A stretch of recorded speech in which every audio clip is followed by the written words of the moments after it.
ഞാൻ ജോലി റിസൈൻ ചെയ്തത് കുറേ നാളത്തെ ആലോചന കൊണ്ടൊന്നുമല്ല കേട്ടോ. പെട്ടെന്നെടുത്ത തീരുമാനമായിരുന്നു. ഇന്ന് വീട്ടിൽ ഞാൻ ജോലി റിസൈൻ ചെയ്യാമെന്ന് പറഞ്ഞു. പിറ്റേ ദിവസം ഞാനൊരു കോഴ്സിന് ജോയിൻ ചെയ്തു. അതിൻ്റെ പിറ്റേ ദിവസം തന്നെ റിസൈൻ ഇട്ട് ഉച്ചയ്ക്ക് ക്ലാസ്സിലും കയറി. അപ്പോൾ അതുകൊണ്ട് തന്നെ എനിക്ക് ഇഷ്ടപ്പെട്ട കുറേ പേരോട് എനിക്ക് ബൈ പറയാനൊന്നും സമയം കിട്ടില്ല. പോരാൻ നേരത്ത് എനിക്ക് അത്രയും ഇഷ്ടമുള്ള ആരെങ്കിലും എനിക്ക് ഗിഫ്റ്റൊക്കെ വാങ്ങിക്കൊടുക്കണമെന്നൊക്കെ ഭയങ്കര ആഗ്രഹം ഉണ്ടായിരുന്നു.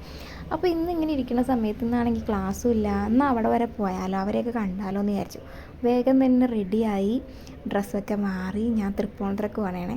അവിടെ പോയിട്ട് ഞാൻ കാണാൻ പോകുന്ന രണ്ട് പേർക്ക് എന്തെങ്കിലും അവർക്ക് ഇഷ്ടപ്പെട്ട കാര്യങ്ങൾ, അതായത് അവരെക്കുറിച്ച് ആലോചിക്കുമ്പോൾ എൻ്റെ മനസ്സിലേക്ക് എന്താണോ എന്നെ അത് വാങ്ങിക്കാമെന്ന് വിചാരിച്ചു. അങ്ങനെ എൻ്റെ കൂട്ടുകാരിക്ക് വേണ്ടിയിട്ട് അവൾ സ്ഥിരമാക്കി ഇടുന്ന ഒരു ഫ്രോക്ക് ടൈപ്പ് ഡ്രസ്സുകളാണ് ഇടണത്. അപ്പോൾ അങ്ങനെ ഒരു ഡ്രസ്സ് ഇട്ടു. പക്ഷേ അവൾക്ക് ഇഷ്ടപ്പെടുമെന്ന് എനിക്ക് ഭയങ്കര ടെൻഷനുണ്ട്. അതുപോലെ തന്നെ എനിക്കവിടെ ഒരു അനിയൻകുട്ടനുണ്ട്. അവന് വേണ്ടിയിട്ട് ഞാൻ വാങ്ങിയത് ഹോട്ട് വീൽസിൻ്റെ ഈ ഒരു കാറാണ്.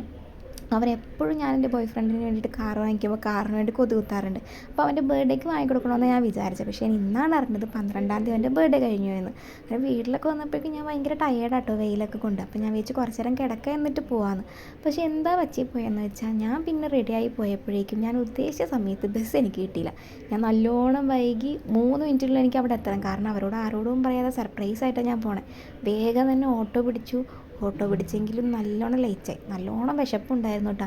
അവരെ കണ്ട് അതൊക്കെ കൊടുത്തു കഴിഞ്ഞിട്ട് ഞാൻ ആദ്യം പോയി ഫുഡ് കഴിച്ചു. കാരണം രാവിലെ എങ്ങാണ്ട് ഫുഡ് കഴിച്ചിട്ട് പിന്നെ ഒന്നും കഴിച്ചിട്ടുണ്ടായിരുന്നില്ല. പക്ഷേ എനിക്ക് സർപ്രൈസായി പോയത്, ഞാൻ അങ്ങോട്ട് കാർ കൊടുക്കുന്ന സമയത്ത് അതിന് മുന്നേ അവരെനിക്ക് ഇങ്ങോട്ടൊരു ഗിഫ്റ്റ് തന്നു. ഞാൻ ഒട്ടും എക്സ്പെക്റ്റ് ചെയ്തില്ല. ഞാൻ ഭയങ്കരമായിട്ട് ഹാപ്പി ആയിട്ടോ. ഞാനിത് വെച്ച് കുറേ ഫോട്ടോസൊക്കെ എടുത്തിട്ടുണ്ട്. പിന്നെ അതേപോലെ തന്നെ ഞാൻ ഈ 1.5 കൊല്ലം അവിടെ 2 കൊല്ലം വർക്ക് ചെയ്തു. പക്ഷേ അതിൽ 1.5 കൊല്ലവും ഞാൻ വർക്ക് കഴിഞ്ഞിട്ട് ഇവിടെ വന്നിരിക്കുമായിരുന്നു. ഇതൊരു അമ്പലത്തിൻ്റെ ഫ്രണ്ടിലാണ്. എന്നത്തെയും പോലെ അവിടെ പോയിട്ട് കാലൊക്കെ തിരുമിച്ച് പിന്നെ പുതിയൊരു കിടാവ് അവിടെ ഉണ്ടായിട്ടുണ്ട്. കിടാവെന്നാ പശുക്കിടാവ് അങ്ങനെ എന്തൊക്കെ പറയാം. ഓക്കെ, അവിടെ ഇതേപോലെ കുഞ്ഞുങ്ങൾ കുറേ ഉണ്ട്. പക്ഷേ എനിക്ക് തോന്നുന്നു ഞാൻ പോന്നു കഴിഞ്ഞിട്ടുണ്ടായതാണ് ഇത്. അപ്പോൾ ഇവനെ കണ്ടു, ഇവൻ്റെ മമ്മീനെ കണ്ടു. അങ്ങനെ കുറച്ച് നേരം അവരുടെ ഒക്കെ ഇരുന്ന് കുറച്ച് വീഡിയോസൊക്കെ എടുത്തൊക്കെ കഴിഞ്ഞിട്ട് ഞാൻ രാത്രി ആവണ മുമ്പേ വീട്ടിലേക്ക് പോകുന്നു കേട്ടോ. നല്ല സന്തോഷമുള്ളൊരു ദിവസമായിരുന്നു ഇന്ന്.